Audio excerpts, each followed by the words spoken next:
প্রিয় দর্শক, টিভিএস ইনসাইটে আপনাদের স্বাগত জানাচ্ছি। আমি রিয়াদ হোসেন। আজকে আমরা কথা বলবো সমুদ্রে তেল গ্যাস অনুসন্ধানের ক্ষেত্রে যে খরচ আছে, যেটি ডিপ্লিশন অ্যালাউন্স হিসেবে পরিচিত, বা বাংলায় এটিকে বলে নিঃশেষ ভাতা। তো এইটি এই ধরনের যে খরচ অনুসন্ধানের ক্ষেত্রে যে খরচ এতদিন ধরে এনবিআর কর অব্যাহতি দিয়ে আসছিল, সেই অব্যাহতিটা আগামী অর্থবছর থেকে আর দেবে না বলেই আমাদের এই বাজেটে যে প্রপোজালটা এসেছে সেখানে আমরা এরকমটাই দেখতে পেরেছি। বিষয়টি নিয়ে আজকে বিজনেস স্ট্যান্ডার্ডে একটি প্রতিবেদন প্রকাশিত হয়েছে। প্রতিবেদনটি করেছেন বিজনেস স্ট্যান্ডার্ডের বিশেষ প্রতিনিধি জনাব জসিমউদ্দিন। এ বিষয়ে আমরা তার কাছে আরও বিস্তারিত শুনতে চাই।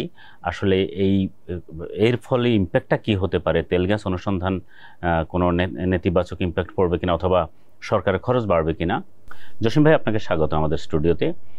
যেমনটি আপনি শুনছিলেন যে আমাদের এই ডিপ্লিশন অ্যালাউন্স বা নিঃশেষ ভাতা, যেটাকে বাংলায় বলে, এর এইটি যে এতদিন কর অব্যাহতি ছিল সেটি এখন তুলে দেওয়া হচ্ছে।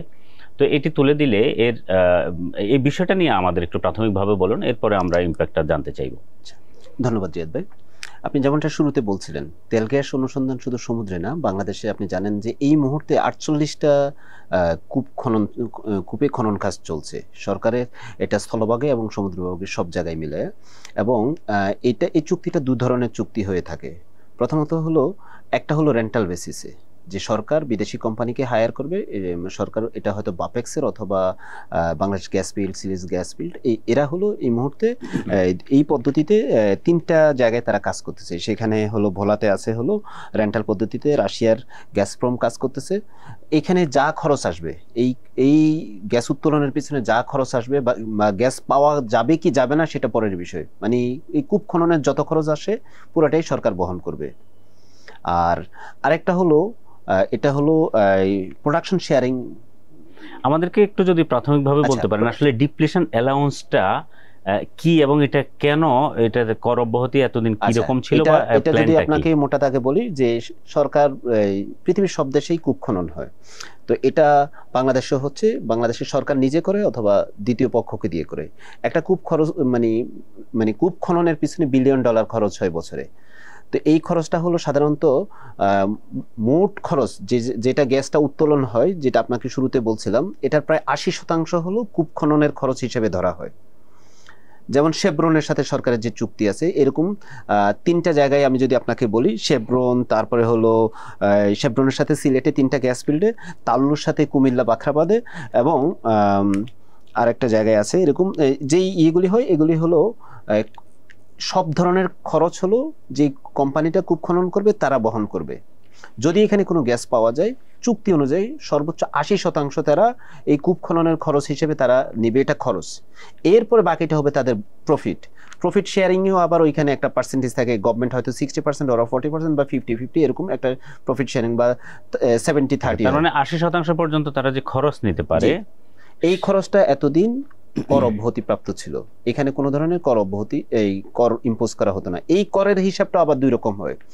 ধরেন একটা কূপে যেই পরিমাণ পাওয়া যাবে, গ্যাস পাওয়া যাবে, সেটার যে টোটাল বাজার ভ্যালু, ওটার 15%।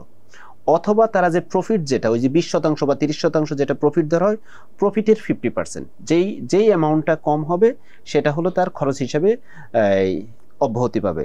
এবং এইখানেও বলা আছে, ধরেন আপনি যদি গ্যাস পাওয়া যায় প্রথম বছরে, এটা হবে না। ওই ফুড শিডিউলে এটা আপনি অর্থ বিলে গেলে দেখবেন যে এটা 10 মানে কমার্শিয়াল অপারেশনে 10 বছর পর্যন্ত এটা অ্যাডজাস্ট করার একটা সুযোগ ছিল। এই বছর হলে পরের বছর, এইভাবে 10 বছর পর্যন্ত আপনি এটা অ্যাডজাস্ট করতে পারেন। তো এই সুযোগটা আর এখন থাকতেছে না। এই খরচটা এখন সরাসরি হলো যে কূপ খনন করবে নিজ দায়িত্বে, যেমন শেভরন এবং করতেছে, আপনার তাল্লু করতেছে, তাদের উপর এটা বর্তাবে। আরেকটা আছে, যেটা আরেকটার কথা বলছিলাম, ওটা হলো অয়েল অ্যান্ড গ্যাস কর্পোরেশন। এটা ইন্ডিয়ান একটা কোম্পানি, এটা হলো সমুদ্রে অনুসন্ধান কাজ চলতেছে। এই 3টা হলো এই পদ্ধতিতে করে। আর একটা হলো যে রেন্টাল বেসিসে করে, যে কোম্পানিটা সরকারের হয়ে, বাপেক্সের হয়ে বা সিলেট গ্যাস ফিল্ড বা বাংলাদেশ গ্যাস ফিল্ডের হয়ে সে খনন করে দিবে। গ্যাস পাওয়া যাবে কি পাওয়া যাবে না, তেল পাওয়া যাবে কি পাওয়া যাবে না, এটা ওর মাথা ব্যথার কারণ না।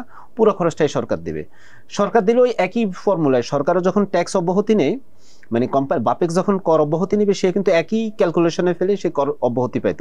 তো আমরা এনবিআর এর সাথে কথা বলছি, তারা ধারণা করছে এইখান থেকে তাদের প্রায় 3000 কোটি টাকা নতুন কর আসতে নতুন পারে, করে রাজস্ব আসতে পারে। আসতে এটার পারে। ইম্প্যাক্ট কি হতে পারে যে আচ্ছা, যদি মানে এই ৩,০০০ কোটি টাকা এনবিআর রাজস্ব হ্যাঁ। আদায় করলো, তাহলে এটার মানে প্রভাবটা কোম্পানির উপরে নাকি গভর্নমেন্ট কিভাবে হবে? এটা মোটা দাগে কোম্পানির উপরে পড়ার কথা, কিন্তু বাংলাদেশে যে এই, আন্তর্জাতিক কোম্পানিগুলি যারা এখানে খনন কাজ করে এদের সাথে সরকারের যে চুক্তি অনুযায়ী যে প্র্যাকটিসটা আছে, এটা হলো সরকার নিজেই দিয়ে দেয়। আমরা এটা নিয়ে গতকাল কথা বলছিলাম, স্নেহাশিস বড়ুয়া আপনি চিনেন, যে উনি Snehashis and Mahmud charter accounts ফার্মের পার্টনার, উনি বলছেন যে এটা সরকারের দায় বাড়বে, কারণ এই দিন শেষে এই ট্যাক্সটা সরকারকে দিয়ে দিতে হবে। অর্থাৎ তাদের যে খরচ বাড়বে, হ্যাঁ। তাদের যে যদি ট্যাক্স হিসেবে দিতে হয়, তাহলে তারা এই খরচটা আরো সরকারের কাছে হয়তো বাড়িয়ে নিতে পারে, এরকম কি? হ্যাঁ। এর ফলে এছাড়া অন্য কি কোনো ধরনের ইম্প্যাক্ট তৈরি হবে? এটা প্রাথমিকভাবে এটা হচ্ছে। দ্বিতীয় হলো, যেহেতু এটার ব্যয় বেড়ে যাবে, তখন হয়তো এদিক থেকে আগ্রহ কমে যাবে, তখন এলএনজি নির্ভরতা বাড়বে। আপনি জানেন যে এলএনজির ডলার ক্রাইসিসের কারণে এলএনজি আমদানি আমাদের ব্যাহত হয়েছে, মাঝখানে আবার এলএনজি টার্মিনাল নষ্ট হয়ে গেছে। এসব কারণে বাংলাদেশে কিন্তু এলএনজিটা খুব স্মুথ লাইন না।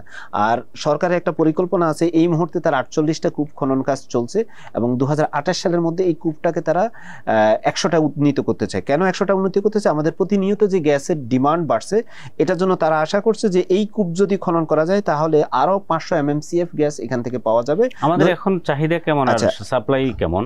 আমাদের এই মুহূর্তে ডেইলি চাহিদা হলো 2700 MMCF, আর মোটামুটি 1000 MMCF শর্টেজ আছে এখন আমাদের।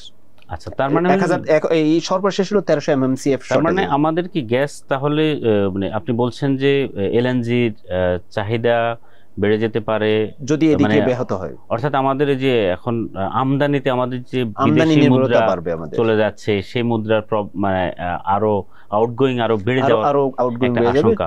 কিন্তু একই সঙ্গে এই বিষয়টিও কি আলোচনার দাবি রাখে না যে উনি ট্যাক্স দিবে এবং যথারীতি তার কস্ট যদি বেশি হয় তাহলে উনি কস্ট নেবে, এটা এক ধরনের কমপ্লায়েন্সে আনা।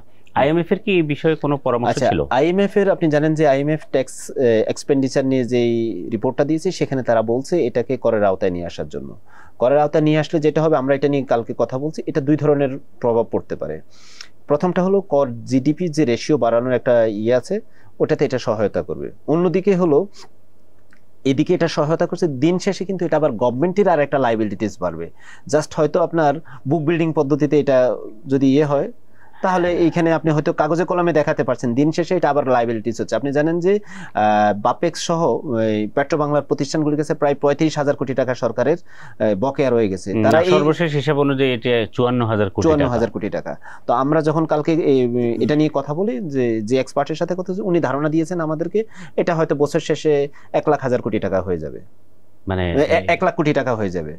1 লাখ কোটি টাকা হবে, মানে গভর্নমেন্টের এই লাইবিলিটিস হয়ে যাবে যদি এটা অব্যাহতি না পায়, মানে এই 1 বছর গেলে এটা 1 লাখ কোটি টাকা হয়ে যাবে। আচ্ছা, তবে এখানে যে বিষয়টি আলোচনার, আপনি একটা পার্ট বললেন যে গভর্নমেন্টের লায়াবিলিটিস বাড়তে পারে, কিন্তু যেহেতু আবার এখান থেকে গভর্নমেন্টের রেভিনিউ আসবে, ফলে সেটি এক ধরনের সমান সমান বিষয়টা। ধরুন এখানে গভর্নমেন্ট যদি 5 বছরে 15,000 কোটি টাকা এটা এখান থেকে বাড়তি রাজস্ব পায়, বা 20,000 কোটি টাকা বাড়তি রাজস্ব পায়, সেই 20,000 কোটি টাকা গভর্নমেন্টের আবার সেখানে খরচ হবে। তো খরচ হলেও এখানে দিন শেষে যে জিনিসটা সম্ভবত আইএমএফ বলার চেষ্টা করেছে, অথবা বাংলাদেশেও ট্যাক্স এক্সপার্টরা দীর্ঘদিন ধরে বলার চেষ্টা করেন, যে বাংলাদেশের ট্যাক্স কমপ্লায়েন্স, অর্থাৎ আপনি খরচ হবে, খরচ নেন গভর্নমেন্টের কাছ থেকে, আবার আপনি যেটা রাজস্ব হিসেবে আপনার ট্যাক্স যেটা হবে সেই ট্যাক্সটা দেন। এখন গভর্নমেন্টের অনেকগুলো প্রতিষ্ঠান এরকম বছরের পর বছর ধরে কর্ম অব্যাহতি পেয়ে আসছে, বিশেষ করে সরকারি প্রতিষ্ঠানগুলোই বেশি অব্যাহতি পায়। সরকারি বড় বড়, আপনি জানেন যে উন্নয়ন যেসব, এটা কি অর্থাৎ বার্ষিক উন্নয়ন কর্মসূচির আওতায় যেসব অবকাঠামো কাজ চলে, সেখানে অনেকগুলো অবকাঠামোই কর ভ্যাট মুক্ত, অথবা আমদানির ক্ষেত্রে শুল্ক মুক্ত। এর ফলে যেটা হয়, সরকার একদিক থেকে মানে একটা কমপ্লায়েন্সের ঘাটতি, আপনি এদিকে ট্যাক্স পরিশোধ করেন, আবার আপনার যেটা বাড়তি হবে সেটি আপনি গভর্নমেন্টের কাছ থেকে নেন, তাহলে একটা ট্যাক্স কমপ্লায়েন্স হয়। এবং দিন শেষে বাংলাদেশের যে ট্যাক্স টু জিডিপি রেশিওর যে একটা বদনামা আছে, সেই জায়গা থেকেও বাংলাদেশ বেরিয়ে আসতে পারে, কারণ বাংলাদেশে এখন মাত্র 7% সামান্য বেশি আমাদের জিডিপিতে ট্যাক্সের বা রাজস্বের অবদান। এটি আইএমএফ এর পরামর্শ অনুযায়ী আমাদের এটাই আমাদেরকে এক্সপার্টরা এই কথাই বলছেন, যারা যিনি স্নেহাশিস বড়ুয়া আমাদেরকে বলছেন ট্যাক্স জিটিপি কমপ্লায়েন্সে বিশেষ করে ট্যাক্স জিটিপি রেশিওটা বাড়াতে এটা সহযোগিতা করবে। কিন্তু যারা পেট্রোবাংলা বা বাপেক্সের সাথে জড়িত আছেন তারা মনে করছেন যে এটাতে তাদের এখানে আন্তর্জাতিক কোম্পানিগুলি একটু নিরুৎসাহিত হতে পারে, কারণ তাদের প্রাথমিকভাবে তাদের কাছে তো অন্যান্য দেশে এটা তাদের দায় হিসেবে তো প্রাথমিকভাবে গণ্য হবে, প্রাথমিকভাবে এটা গণ্য হবে। কিন্তু যদিও কোম্পানিগুলিকে তারা দিয়ে দিবে, কিন্তু প্রাথমিকভাবে ওনারা মনে করছেন যে এটা এক ধরনের মানে কোম্পানিগুলো একটু ধাক্কা খাবে। বিশেষ করে সামনে আপনি জানেন যে সমুদ্রের জন্য তেল গ্যাস অনুসন্ধানের জন্য একটা প্রক্রিয়াধীন আছে কিছু কোম্পানি, তো ওনাদের ধারণা হলো এটা, কিন্তু দিন শেষে কিন্তু এটা ট্যাক্স কমপ্লায়েন্সের জন্য সহায়ক হবে। গুরুত্বপূর্ণ। আপনাকে ধন্যবাদ আমাদের আলোচনায় যুক্ত হওয়ার জন্য। প্রিয় দর্শক, আপনি যেমনটি শুনছিলেন যে বাংলাদেশের আসলে ট্যাক্স কমপ্লায়েন্স অথবা করের ক্ষেত্রে যে নিয়ম নীতির মধ্যে সবাইকে আনা, প্রাথমিকভাবে হয়তো গভর্নমেন্টের উদ্দেশ্য হচ্ছে বা এনবিআর এর উদ্দেশ্য হচ্ছে এই কমপ্লায়েন্সটাকে নিশ্চিত করা। পাশাপাশি এটিও খেয়াল রাখতে হবে এই ধরনের কোনো সিদ্ধান্তের ফলে যেন কোনো এমন কোনো ইম্প্যাক্ট তৈরি না হয় যেটি বাংলাদেশের গ্যাস অথবা তেল অনুসন্ধানের ক্ষেত্রে যে গতি এখন আছে, বিশেষ করে বাংলাদেশ দীর্ঘদিন ধরেই গ্যাস শর্টেজ আছে, আমাদের আমদানি করতে হয় এলএনজি, আপনারা জানেন। তো ফলে এই পুরো সাপ্লাই চেইনটা যাতে আরও স্মুথ করার সরকারের যে চেষ্টা আছে সেটি যাতে কোনোভাবে বাধাগ্রস্ত না হয়, এই জায়গাটাও নিশ্চয়ই খেয়াল রাখতে হবে। সরকার নীতি নির্ধারকরা নিশ্চয়ই সেই বিষয়টি ভাবছেন, তারা নিশ্চয়ই এটি বিষয়ে ভবিষ্যতে যথাযথ পদক্ষেপ নিতে সক্ষম হবেন। আজ এ পর্যন্তই। আমাদের অনুষ্ঠান যদি ভালো লাগে তাহলে লাইক, কমেন্ট, শেয়ার করুন। টিবিএস এর সঙ্গেই থাকুন। আপনাদের ধন্যবাদ।